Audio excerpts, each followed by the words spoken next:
జూబ్లీహిల్స్ ఉప ఎన్నికల్లో తన గెలుపునకు సహకరించిన సిపిఎం నాయకులను హిమాయత్ నగర్లోని సిపిఐ పార్టీ కార్యాలయంలో ఎమ్మెల్యే నవీన్ యాదవ్ మర్యాదపూర్వకంగా కలిసి కృతజ్ఞతలు తెలిపారు. యువకులు రాజకీయాల్లోకి రావాల్సిన అవసరం ఎంతైనా ఉందని, నవీన్ యాదవ్ గెలుపు అందుకు ఆరంభం కావాలని సిపిఐ నేత నారాయణ అన్నారు. కంటోన్మెంట్ జూబ్లీహిల్స్ ఉప ఎన్నికల్లో కాంగ్రెస్ అభ్యర్థుల గెలుపుతో హైదరాబాద్లో కాంగ్రెస్ క్యాడర్ బలోపేతమైందని ఎమ్మెల్యే నవీన్ యాదవ్ అన్నారు. రానున్న జిహెచ్ఎంసీ ఎన్నికల్లో కాంగ్రెస్ పార్టీ మేయర్ పీఠాన్ని దక్కించుకుందని నవీన్ యాదవ్ ధీమా వ్యక్తం చేశారు. మరి గత జూబ్లీహిల్స్ బై ఎలక్షన్ లో సిపిఐ పార్టీ పెద్దలు చేసినందుకు వాళ్ళందరూ కూడా కృతజ్ఞతలు తెలియజేయడానికి ఈ రోజు పార్టీ కార్యాలయం రావడం జరిగింది.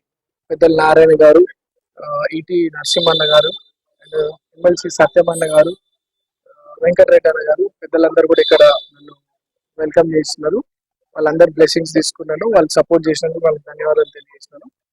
వాళ్ళకి ఏ సపోర్ట్ కావాలన్నా ఈ సిటీలో నా వంతు సపోర్ట్ ఉంటుందో తెలియడం జరిగింది. వీళ్ళందరి పార్టీ కార్యకర్తలు వీళ్ళందరి కృషి నా విజయంలో వీళ్ళందరూ కూడా బాగా సిపిఐ పార్టీ కార్యకర్తలు అందరూ బాగా కష్టపడ్డారు. వాళ్ళకి ధన్యవాదాలు తెలియజేయడం.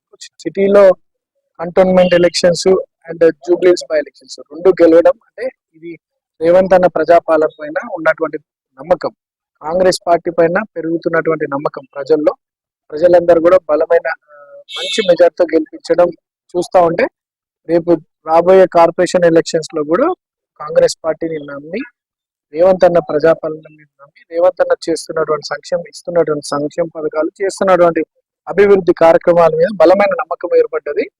సో రాబోయే కార్పొరేషన్ ఎలక్షన్స్ లో కూడా తప్పకుండా కాంగ్రెస్ పార్టీ మాక్సిమం సీట్స్ గెలుపు.